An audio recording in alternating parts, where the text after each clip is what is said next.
I've spent a lot of time in the woods. Some people escape the city through vacations, some by drowning themselves in noise. But for me, it has always been silence, deep, consuming silence. That's why I often packed my gear, walked past the well-worn trails, and let myself vanish into the wilderness. I used to think the forest was the one place untouched by human strangeness. But that was before I found the door. It was late in the season when I went out that time. Autumn pressing in, the air crisp with the faint sweetness of decay. The forest floor was damp, spongy underfoot, every step carrying the smell of wet leaves and rotting bark. I had no plan beyond walking deeper than I had before, setting my tent wherever the ground felt even, and losing myself in the quiet. For the first day, everything was normal. The branches creaked overhead, squirrels darted across fallen logs, and at night, the woods filled with the muted orchestra of insects winding down for the year. My fire snapped softly, throwing long shadows against the trees. It was ordinary, comforting in its stillness. The second morning, I strayed from my camp to explore. The deeper I walked, the less sound I heard. Not silence exactly, but the muffled absence of it, as though the air itself was thick, pressing down on every branch and every animal hiding within. I noticed how the leaves crunched under my boots, but the sound seemed swallowed, lost in the air just a few feet away. That's when I saw it. At first, I thought it was a trick of the trees, a standing trunk split in two, perhaps, but as I drew closer, my chest tightened. It was a door. Not a building, not a frame, just a single door standing upright in the middle of the forest. Its edges were clean, sharp, not resting against anything. A slab of wood painted the dull gray of storm clouds, streaked with rain stains and age. Rusted iron hinges clung to one side, though there was no wall to support them. I remember stopping a good distance away, my breath caught halfway in my throat. Something about it felt wrong immediately, though I couldn't have said why. Maybe it was the way it belonged nowhere. It should have been absurd, laughable even, a door alone in the woods. But the longer I stared, the heavier my body felt, as though the forest had tilted and all gravity now pulled toward that single object. The knob was brass, tarnished green where rain must have kissed it for years. Below it hung a keyhole, but no key. I noticed the lock right away. The door was closed, tightly so, as though holding something in, or keeping something out. I circled it. Behind there was nothing, just the same surface, flat wood, no frame, no sign of depth. It didn't wobble or shift in the soil. It was planted there, as real as any tree around it. My hand itched to touch it, but I hesitated. Every instinct in me screamed that I shouldn't. I don't know how long I stood there, but eventually I stepped closer. My palm pressed against the wood, and it was cold, unnaturally cold, like stone that had never seen sunlight. The texture wasn't smooth. It was rough, tiny splinters catching against my skin, as though the door was older than the forest itself. When I leaned in, ear against it, I thought I heard something. Not movement, not voices, but a faint, endless hum. A vibration so low it felt more in my bones than in my ears. I pulled away quickly. That night, I couldn't stop thinking about it. Even as I sat by the fire, the smell of smoke curling around me, the image of that door burned in my mind. I felt as though I hadn't left it at all, as though it stood somewhere just out of sight, watching. Sleep came fitfully. I kept waking to the feeling that something was near. My tent pressed inward with the wind, but sometimes it felt like hands brushing against the fabric, dragging slowly across it. Once, I swore I heard the creak of hinges, distant, muted, but distinct. When morning came, my eyes ached from half-rest. I should have packed and left. But curiosity has teeth, and it sunk them deep into me. I had to see it again. The forest seemed different when I returned. The air was still, but heavier, carrying the faint metallic tang of rust. The leaves looked darker, though the sun was above me, its light fractured by the canopy. When I found the clearing, the door was there, waiting. Something had changed. The knob was wet, though there had been no rain. It gleamed faintly, as though touched by a hand just before I arrived. I didn't want to touch it again, but I did. The cold burned sharper now, a chill that spread from my palm through my veins. My heart pounded in my ears. Against my better judgment, I tried the knob. It didn't turn. I pushed my weight against the door, but it held fast. Locked. Completely immovable. The forest seemed to breathe around me as I tried. For reasons I can't explain, I knelt down, my eye pressing against the keyhole. Darkness. Not the ordinary kind, not the soft dim of shadows, but a black so pure it felt endless. It pulled at me. My head spun, my balance faltered, and I jerked back, falling onto the damp ground. That night was worse. I woke to the sound of something scraping against wood. Slow, deliberate, like nails dragging across the surface of a table. I told myself it was a branch in the wind, but then it came again, closer, louder. I sat in the dark of my tent, clutching my flashlight, but I didn't turn it on. Some part of me believed that if I didn't see, it couldn't see me either. When morning came, I swore I'd leave. I packed, but my body moved on its own, my legs carrying me back to the clearing before I could stop them. The door was open, not wide, just enough to show a sliver of what lay beyond. I froze. I couldn't see much, only a slice of blackness that seemed deeper than shadow, thicker than night. The air that leaked from it smelled of earth long buried, mixed with a sourness I couldn't name. I didn't step closer. I couldn't. My body rooted in place. The hum I had once barely heard now filled the clearing, vibrating through the soil, up my legs, into my skull. Then, just as sudden, the door slammed shut. The echo rolled through the trees, louder than it should have been. Birds scattered into the air, shrieking. My chest seized with terror, so sharp I thought I'd collapse. I ran. I didn't stop until the forest thinned, until the trail reappeared, until the distant whisper of cars reminded me the world still existed. Even now, back in the safety of my home, the memory won't leave me. I close my eyes at night, and I see that sliver of blackness. Sometimes, in the quiet, I swear I hear the creak of hinges again, faint and patient, as though the door isn't gone at all, as though it found a way to follow me here.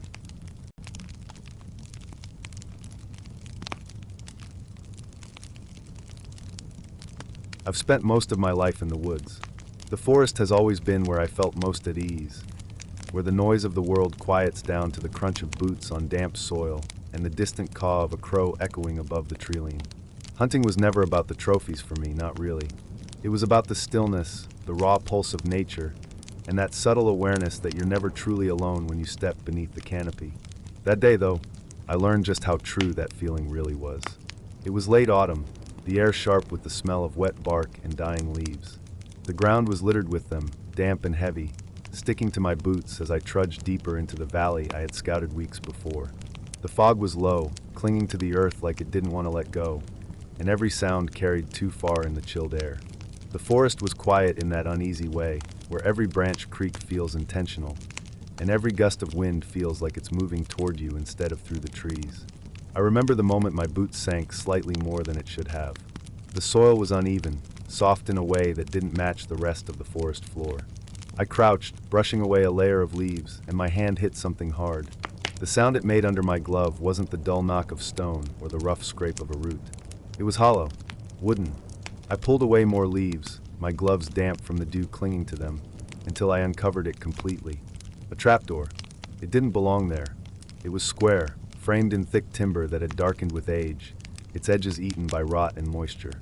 There was no handle, just a recessed ring of iron, rust flaking off in my palm when I touched it. The wood smelled faintly sour, like mold mixed with old smoke, though I couldn't explain why. I remember sitting back on my heels, staring at it, my breath fogging in the cold air. The forest around me seemed to hold its breath with me. No birds, no movement, just the trapdoor, waiting in silence. I should have left it alone, but curiosity has a way of digging its claws in, and the longer I stood there, the stronger the pull became. I wrapped my fingers around the iron ring. It was cold, biting into my skin even through the glove. With a grunt, I pulled. The door resisted, swollen with damp, but then gave way with a long, aching groan that shuddered through the wood and echoed down into whatever lay beneath. The smell hit me first. A rush of stale, trapped air pushed upward, carrying with it a stench that was thick and metallic, like rust, mixed with something sweet and rotten. It made the back of my throat tighten, my stomach roll. The fog above the opening seemed to cling to it, curling into the darkness below as though the air itself was being swallowed. There was a ladder, old wooden, its rungs blackened with age. The opening was just wide enough for a man to squeeze through, and below, only darkness. I told myself I was just going to look, just shine my flashlight in, see what was down there, and leave it alone. My hand shook a little as I unclipped the flashlight from my belt, the click of the switch sounding too loud in the silence. The beam cut down into the dark. The ladder reached maybe 15 feet, ending on dirt. The walls below weren't stone or concrete, but wood, planks driven into the earth to form crude walls, all stained and damp. And deeper still, the faint outline of a passage disappearing into blackness. I could have stopped. I could have closed the trapdoor, buried it again beneath the leaves, and gone back to my truck pretending I had never seen it. But my boot found the first rung of the ladder, and then the next. The wood creaked under my weight, dust sifting down into my hair and sticking to the sweat on my forehead. Each step smelled of rot, of wood long past its prime. When I reached the bottom, the air was colder, heavier. It clung to my clothes, damp, seeping into my skin. My light swept across the walls, and I saw carvings. They weren't words. At least, none I recognized. Just jagged lines and spirals gouged deep into the wood. The marks darkened as though something had been rubbed into them. Something that made them glisten faintly even in the thin light. The passage ahead was narrow. I could hear the faintest drip of water somewhere in the dark, a slow, steady rhythm that felt too precise, too intentional. My boots sank slightly into the dirt floor, each step soft and muffled, the smell of decay stronger with every foot of progress. The tunnel widened into a small chamber. That's where I found it. A table, crude and splintering, sat in the middle of the space. Its surface was stained black, the wood swollen and cracked. Around it, the ground was littered with bones. Not animal bones. Human. Small rib cages, finger bones curled inward as though in pain, skulls with jagged cracks running through them. The smell was overwhelming, a cloying mixture of earth, mold, and something unmistakably rancid. On the walls, more carvings. Circles intersecting circles, spirals inside spirals, all drawn to a central point. My light followed them, and for a moment it felt as though the lines shifted, pulling at my vision, dragging me closer to that center until I had to wrench my eyes away. Then I heard it. From somewhere deeper in the passage, beyond the chamber, came a sound. Not footsteps, not breathing, something else. A dragging, scraping noise like nails or claws raking slowly across wood. The hair on the back of my neck stood on end. My hand tightened on the flashlight, and I realized how alone I truly was. 15 feet underground, a thin ladder my only way out, and something moving in the dark beyond. I didn't wait to see what it was. I turned, boots crunching over bones, my light jerking wildly across the chamber as I stumbled back into the narrow tunnel. Behind me, the scraping grew louder, faster, as though whatever had been waiting was now aware of me. The ladder loomed ahead in the cone of my light.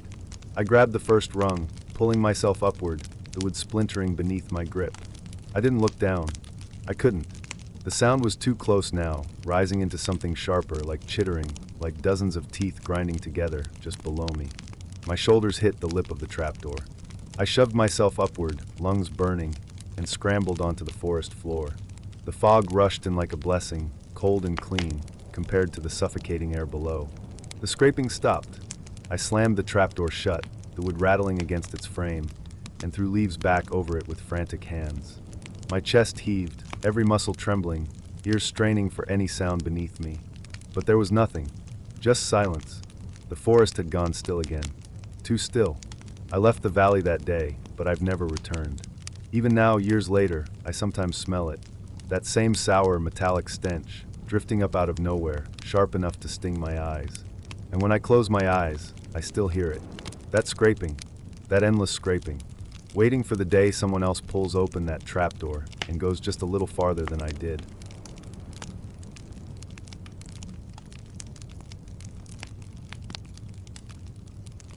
I wasn't supposed to find it. That's the part that still eats at me, even now, when I close my eyes and feel the damp cold on my skin again. I had been hiking alone, far from the trail, chasing the quiet that comes with being deep enough in the forest where the wind seems to breathe instead of blow. It wasn't adventure that brought me there, not really. More like curiosity mixed with a stubborn need to see something that no one else had touched. The ground was uneven, slick with last night's rain. My boots sank in the moss, pressing water out of the spongy green with each step. The smell of wet earth clung to me, thick and heavy, almost sweet in a rotten way. Every now and then, I caught the sharp bite of pine needles when the wind shifted, a reminder of the living things above, contrasted against the decay below. Hours slipped away until the light started thinning. The sun dragged low and pale behind clouds.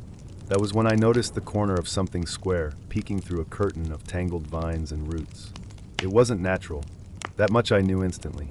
Shapes that clean don't belong out here. I thought at first it was an old cement marker or maybe some forgotten utility hatch, but as I pulled back the growth and mud, I realized it was a door. Wood. Old, swollen with moisture, but somehow intact. Iron bands stretched across it, rusted nearly black. My fingers brushed across the surface, feeling the grain, the dampness, the splinters that threatened to bite my skin. I crouched down, listening. There was no sound, just the dripping of water from the leaves above and the faint shifting of trees in the wind. I should have left it alone, but I pulled anyway. The handle gave with surprising ease, and a deep creak rolled out of the hinges like the groan of some tired animal. When the door cracked open, the first thing that hit me wasn't the darkness, but the air.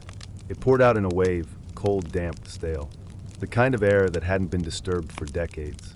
It carried with it the smell of mold, something metallic, and beneath that, a faint sweetness I couldn't name but instantly disliked. The opening led to stone steps. Narrow, uneven, and vanishing down into black.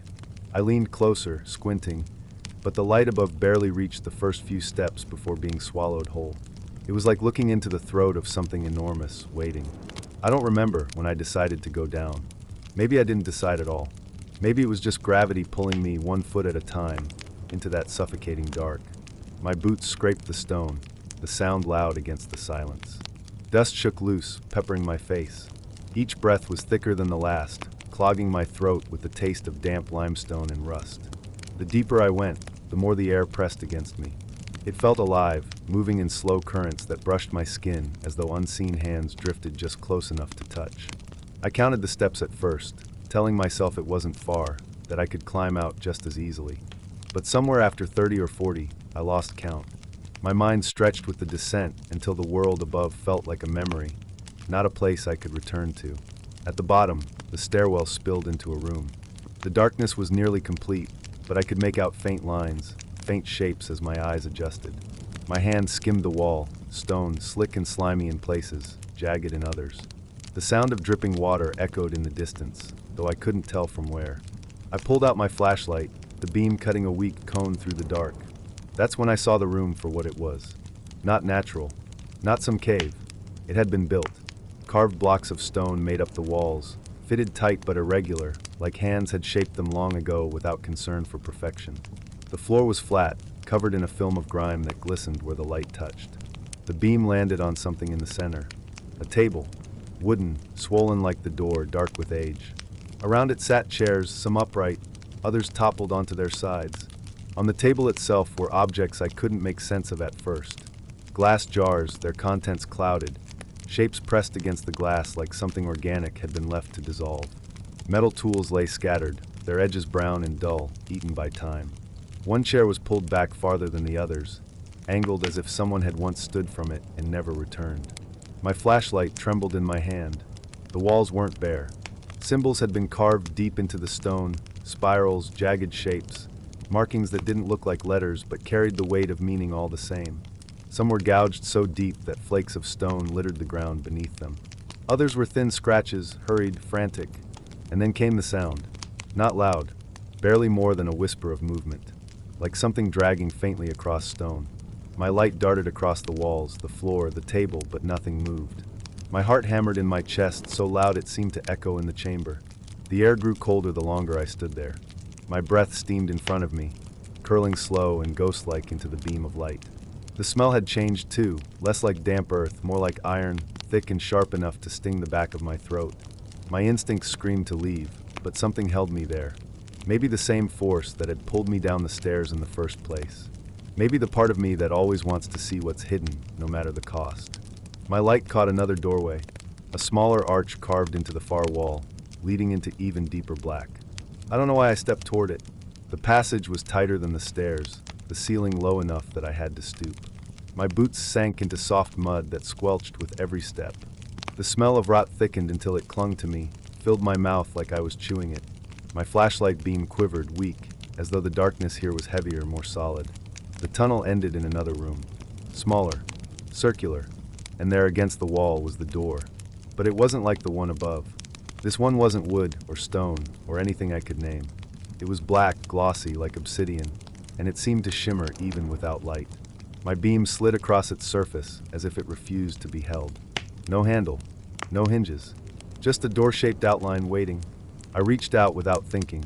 The surface was cold, not like stone or metal, but something deeper. A cold that crawled up my arm, sank into my bones. My breath caught in my throat. My vision swam. The air around me shifted, pressing harder, heavier, as though the room itself had exhaled. And then it opened. Not outward, not inward. It simply separated. Darkness poured out, thicker than the black around it, almost liquid. My flashlight sputtered, dimmed, then died. The room fell into absolute dark, but I wasn't blind. Not exactly. I saw shapes within it. Not with my eyes, but with something deeper. Long limbs, too many to count. Faces without features, stretched and twisted. They watched me, pressed against the edges of that impossible dark, waiting for me to step closer. The smell hit next, sour, cloying, mixed with the unmistakable scent of rot. It filled me, drowned me. My chest heaved, but every breath only pulled more of it in. My knees buckled, my hands clawing at the slick stone floor. And through it all I heard them. Not voices, not words, just sound. A low, droning hum that rose and fell like breathing. It vibrated in my chest, in my teeth, in the marrow of my bones. It wasn't sound meant for ears. It was something else, something older. I don't know how long I was there. I woke on the forest floor. The door above me shut tight, as if it had never been opened. The vines had shifted back into place, the roots pressing down like fingers, sealing it away. My flashlight was gone. My watch was broken, and my boots were wet with black mud that had no business being anywhere above the earth. I don't hike anymore, not because I'm afraid of what's out there, but because I know what's underneath.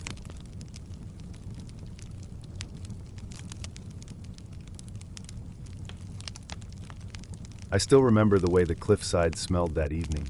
Damp stone, mixed with the faint sweetness of decaying leaves that clung to every crevice. The kind of smell that seeps into your clothes, making you feel like you've been somewhere older than you have any right to be. I hadn't thought much about it at first. We had been walking for hours, just a small group of friends looking for something different than the usual trail paths, something hidden. The woods around us were thick, and the sound of the nearby river kept fading in and out, almost as if the water itself was moving away from us. It wasn't until we broke through the last cluster of trees that the cliff revealed itself. A jagged wall of dark gray rock, tall enough to block out the sinking sun. It rose like a scar in the forest, as if the earth had been torn open and left unfinished. And there, half hidden behind a curtain of vines and moss, was the thing none of us expected. A metal door. It wasn't a normal door, not like the kind you'd see on a shed or a cabin. This was thick, industrial, the kind of door you'd expect on a ship, or maybe in some underground bunker. The steel was dull, covered in rust streaks that looked like dried blood against the stone. Its surface was mottled with dents and scratches, as if something, or someone, had tried to get out. Or maybe to get in.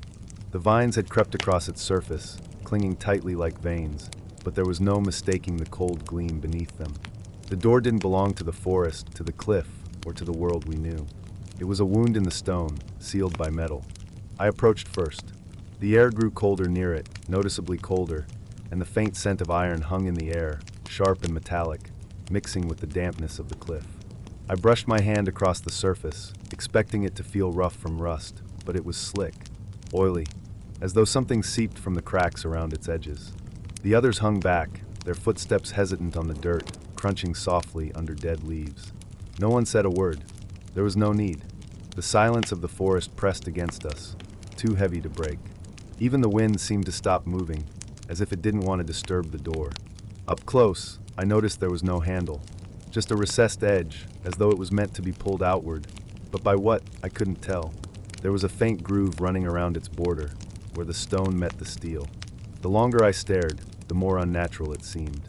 The rock wasn't carved to fit the door. The rock had grown around it, swallowing it over time. This door had been here far longer than the forest itself. Something rattled faintly from behind it, not loud, not distinct, just a suggestion of sound. like chains brushing against one another in a place too far away to reach. I pressed my ear closer, and I swear I could feel warmth radiating faintly through the steel, like something alive waited just beyond. We stayed longer than we should have. The sky above turned dark, bruised purple fading into black, and the woods began to change. The chirping of birds had ceased, replaced by the occasional crack of branches in the distance. Every sound made us turn, made us feel watched. Yet none of us could pull away from the door. It drew us in like gravity, like it wanted us to touch it, open it, release whatever was inside. I remember the texture of the ground beneath my boots. Damp soil, slippery with moss. I dug my toes in, leaning closer, tracing my fingers over the doorframe. They came away black, coated in something that smelled sweet, like rotten fruit left too long in the sun. When I looked down, I noticed faint scratches on the stone around the base of the door. Not animal scratches, no. These were long, deep, and deliberate. Something had tried to carve its way in, or out, with desperate persistence. My friends began shifting uneasily, some glancing back toward the trees, others at the door itself. It was then that I noticed the silence had changed. It wasn't empty anymore. It was filled with a low hum, a vibration that seemed to pulse faintly through the ground, up into my legs, and settle in my chest. The cliff felt alive. The door wasn't just a door, it was breathing. I wanted to step back, but I couldn't. My body betrayed me, pulling me closer until I was almost pressed against it. My breath fogged against the metal. The steel felt warmer now, almost hot, and the faint sound behind it grew sharper. Not chains. Not anymore. Something like claws scraping against metal. We never tried to open it, not with our hands. But I swear in those last minutes, I saw it move. Just slightly. A twitch at the edge, as if it were responding to us, testing us. The vines around it trembled, shivering against the stone though no wind touched them. The ground beneath our feet seemed to shift, and somewhere deep in the cliff, I thought I heard something exhale. That was when fear broke whatever spell it had us under. We stumbled back, tripping over roots, tearing through the trees without looking behind us. The night swallowed us whole, and every sound in the forest seemed to follow. Branches snapping, leaves crunching, the faint metallic groan of something waking behind stone and steel. Even now, I can't stop thinking about it. The door still stands there, hidden in the cliffside, waiting. It wasn't meant to be found, and yet it revealed itself to us. I can feel it sometimes, even when I'm far away. The warmth in my chest, the hum beneath my feet. The sense that something behind that door is still awake, still listening, still waiting for the moment someone finally opens it. And when they do, I don't think the forest, or anything beyond it, will ever be the same.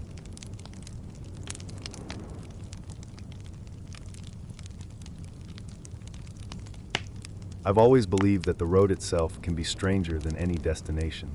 You wander long enough, across enough forgotten towns and crumbling paths, and you start to notice how places breathe, how silence sometimes carries weight, how shadows stretch longer than they should. That's why I keep moving. Not for adventure, not for pleasure, just movement. Because in movement, I forget the static emptiness of staying still. It was during one of those long drifts, alone, bag slung over my shoulders, boots scuffed from weeks of walking, that I came across something I've never been able to explain. A doorway, standing by itself. Nothing attached to it, no frame leading into a house, no hint of architecture around it. Just a doorway, standing on the side of an old road. It happened on a forgotten stretch of highway, the kind with grass pushing up through cracks in the asphalt, the kind that feels like it's being slowly reclaimed by the land.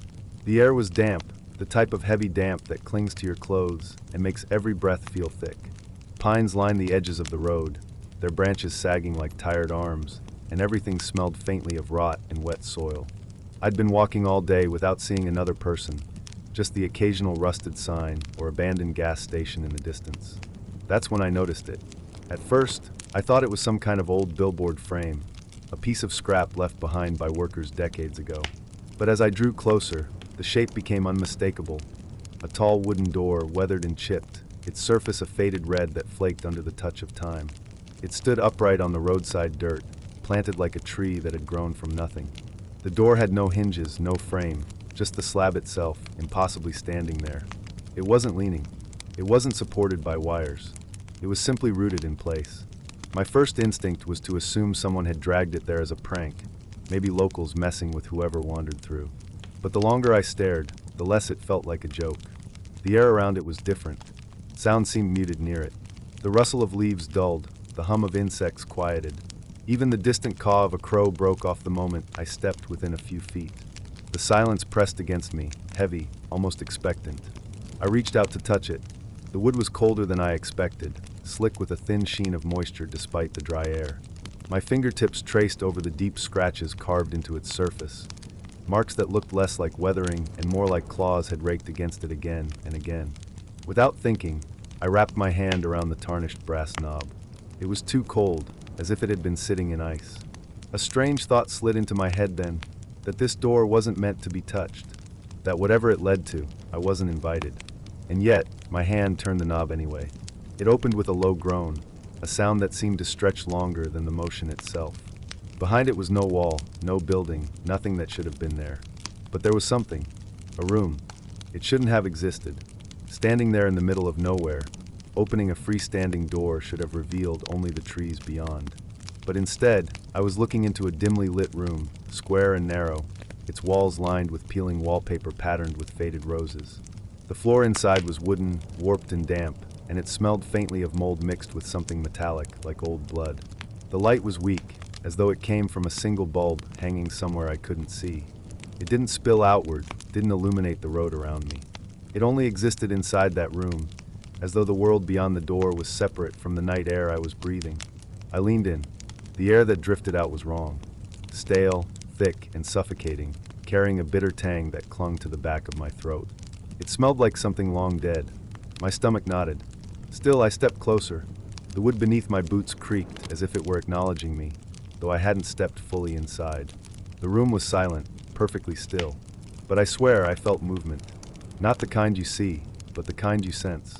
A presence that shifted just beyond the edges of vision, something waiting in the corners where the light refused to reach. I didn't dare go inside.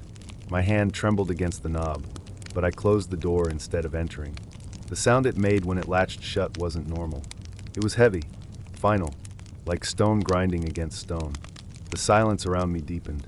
For a moment, I thought I heard something pressing against the other side of the door, faintly scratching, as though fingertips dragged across the wood in frustration. I stepped back quickly, my pulse hammering, and walked away faster than I cared to admit. That night, I barely slept. I camped not far from the roadside, the glow of my small fire flickering against the dark trees. Every gust of wind made me think of that stale air drifting out from the doorway. Every creak of a branch made me think of those scratches. When morning came, I packed quickly, half convinced I'd dreamt it all. But I knew I hadn't. My boots still carried flecks of damp with dust from where I had scraped the threshold, so I retraced my steps. The stretch of road looked the same, the sagging pines, the cracked asphalt, the mossy dirt along the shoulder. I walked to the exact place where I had found the door, but there was nothing. Not even a mark in the dirt where it had stood. No sign of displaced soil, no impression where the frame should have been. It was as if it had never existed. I stood there for hours, circling the area, searching for any clue, any explanation. The silence was gone now. The forest had returned to its natural rhythm. Birds called overhead, insects buzzed, the wind sighed through the branches. Everything was normal again. Too normal. I told myself I was tired, maybe hallucinating. Hunger, exhaustion, loneliness on the road, all of it could have made me imagine something. That's the explanation I cling to.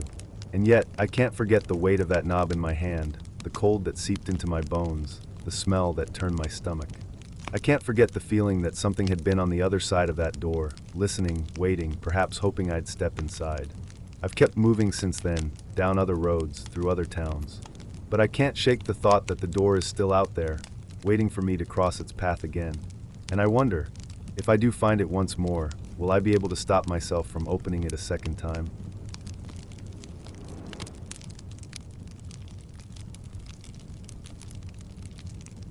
I've walked in forests my whole life. There's something about the stillness, the layered silence broken only by wind in the branches, that has always pulled me in. Some people go to churches to feel something bigger than themselves. For me, it has always been the woods. But what happened that afternoon made me realize that not every silence is natural. Sometimes it hides things. Sometimes it waits. I was in a stretch of forest I didn't know very well. The air was heavier than usual, thick with that damp autumn smell, wet leaves, moss, and the faint sour tang of decay carried up from the earth.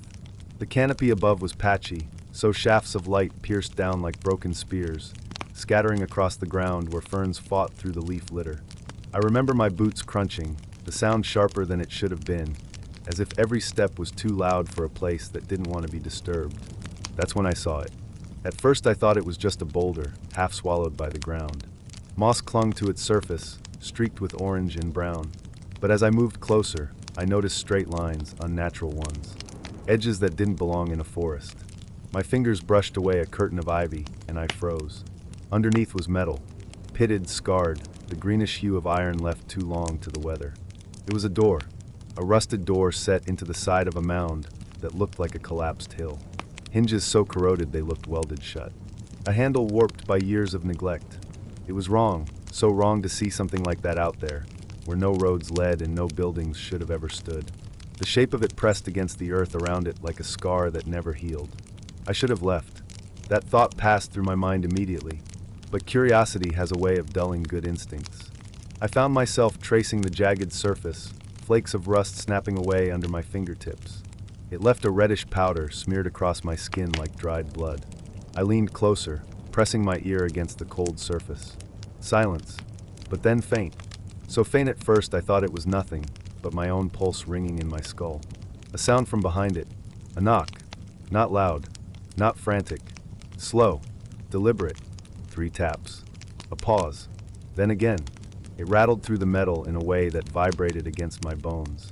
I stumbled back, breath catching in my throat. There was nothing natural about it. Not wind. Not shifting earth. Something on the other side was knocking. The forest had grown impossibly quiet.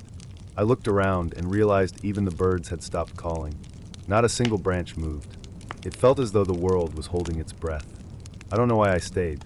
Maybe I wanted to prove to myself that I hadn't imagined it. Maybe some darker part of me wanted to know what was trapped there, behind that rusting barrier. I waited, listening. My skin prickled, hair rising on my arms. And again it came. 3 taps. A pause. 3 taps.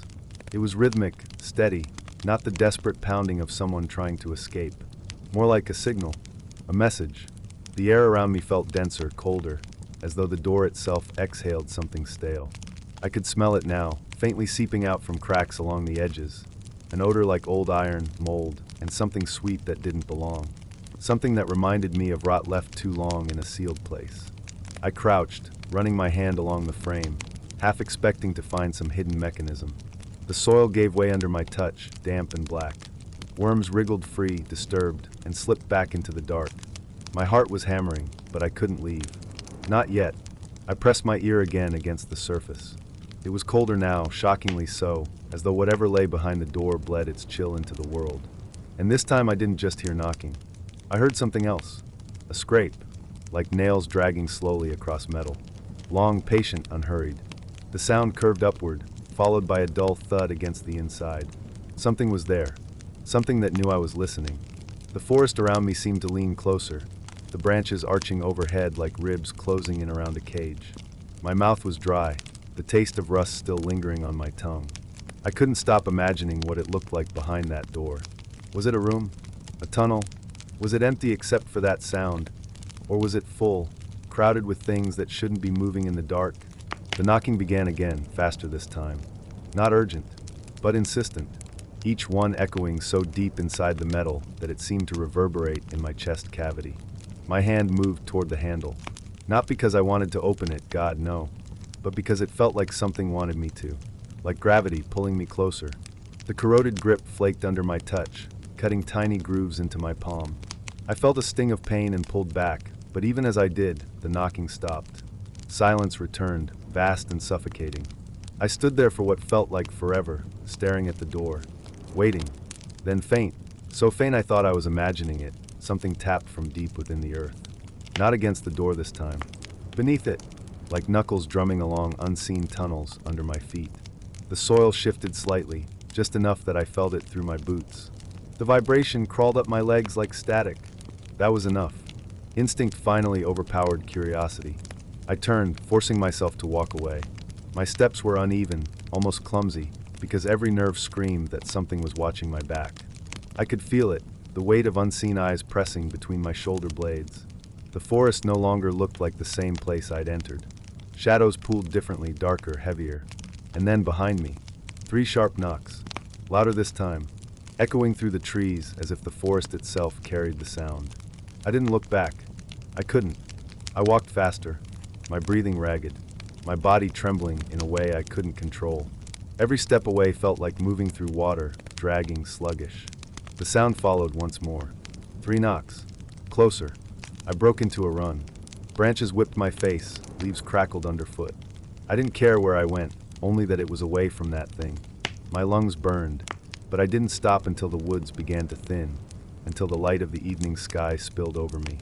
When I finally dared to look back, the forest stood still, silent, as though nothing had ever been disturbed. No door, no sound, just endless trees. I told myself I wouldn't return, that I'd leave whatever was behind that rusted barrier sealed where it belonged. But sometimes at night, when the house is quiet and the dark presses against my windows, I hear it again. 3 knocks. A pause. 3 knocks. Not from outside, from somewhere beneath the floor.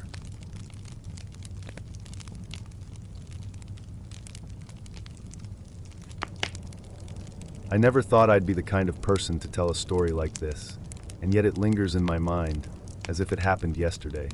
The woods, the silence, the smell of damp earth, it all comes back in fragments. And then the doorway. A doorway that shouldn't have been there. A doorway that led nowhere. A doorway that felt alive. We weren't out there for any reason beyond escape. My partner and I had taken the weekend to disconnect, to pull away from the endless drone of city life and settle into the quiet of nature. We'd rented a small cabin not too far from the edge of the forest, the kind that looks like it was placed there decades ago and barely kept alive by a coat of weathered paint. There was no Wi-Fi, no cell service, no distraction but the creak of wood and the rustle of trees outside the window. The first day was normal. We walked along the trails, breathing in the crisp air that carried the faint smell of pine needles and wet moss. The forest floor was soft beneath our boots, and everywhere we stepped there was the gentle crunch of leaves half rotted into soil. But on the second day, something shifted. Not in the air, not in the way the forest moved, at least not at first. It was more like a subtle pull, an invisible hand guiding us off the beaten path and deeper into the thick clusters of trees where sunlight struggled to bleed through. The deeper we went, the quieter it became. Birds that had filled the morning with their chatter were absent. Even the wind seemed to stop playing with the branches. It was the kind of silence that made every breath feel heavy, every step too loud. My partner walked just a few feet ahead of me, yet each footfall they made was swallowed before it reached me, as though the forest itself was absorbing the sound. That was when we saw it. At first, I thought it was part of a crumbled structure, an old hunting shack, or maybe the remains of some forgotten outpost. But the closer we got, the clearer it became. It wasn't part of anything. It wasn't attached to a wall, a house, or a foundation. It was just a doorway, a frame, standing alone in the dirt and roots, as if someone had simply placed it there and walked away. The wood looked aged, but not in the natural way trees rot and wither. It looked almost deliberate, carved and shaped with care, though splintered at the edges as though it had been standing for longer than anyone could say. It rose taller than either of us, its top edge just brushing the low-hanging limbs of the surrounding trees. The frame itself was dark, slick with something I first thought was dampness from the forest air. But when I reached out and placed my hand against it, I realized the truth. It wasn't just damp. It was warm. Not the warmth of sun-soaked wood. Not the faint heat of something resting in daylight. This was different. It pulsed faintly like skin, as though beneath the grain of the wood something alive was breathing, waiting, aware of my touch. My hand snapped back before I could think. I wiped it on my jacket, half expecting to see some kind of residue. But there was nothing, just the echo of that warmth in my palm. I stepped closer again, my eyes narrowing to study it in detail. That was when I noticed there was no door. Just the frame, standing there without purpose. No hinges, no latch, not even marks where a door might have once hung. A frame to nowhere. And yet, when I moved to the other side of it, it was the same. No wall, no doorway, just empty forest behind it. Still, I couldn't shake the way my skin had prickled when I touched it. I pressed my hand against it again, slower this time. The warmth was still there. Stronger even now that I was ready for it. It wasn't steady. It rose and fell in faint waves, almost like breathing. The forest was silent, but in that silence, I could swear I felt a rhythm under my palm. A soft thrum, slow and steady. It was then that I realized something even more disturbing. The air around the frame was different. Standing in front of it, just a foot away, I could feel the faintest shift in temperature. The forest had been cold, damp with late autumn air, but near the frame, there was a subtle heat. Not enough to see with the eye, but enough that my breath didn't fog when I exhaled. It was as if the frame wasn't just warm, it was radiating something. I stepped back, my heart pushing uncomfortably against my ribs. My partner joined me, reaching out to test the frame for themselves. I watched their hand hover just shy of it before pressing against the wood. The moment they touched it, I saw their expression change. A flicker of recognition, the same confusion I felt, the same silent acknowledgement that this was wrong. We didn't speak. We didn't need to. The forest around us was too heavy, too watchful for words. Instead, we circled it, slowly, carefully, as though moving around something sleeping. The roots of nearby trees curled toward it, some pressing against the base as if they'd been forced to grow around its existence. The earth beneath it was bare, no leaves, no moss, as if the ground itself rejected it. Every step felt like trespassing. I crouched down, close enough that my face was level with the bottom of the frame. I half expected to see something beneath the wood, like a pit or a shadowed hole. But no, it was just pressed firmly into the dirt, as if it had grown there. The warmth lingered, though. I didn't have to touch it anymore to feel it. The air itself seemed thick with it, like standing near a fire that you couldn't see. My partner and I backed away together, almost in unison, as if our bodies had made the decision before our minds did. But even as we left it behind, I could feel it.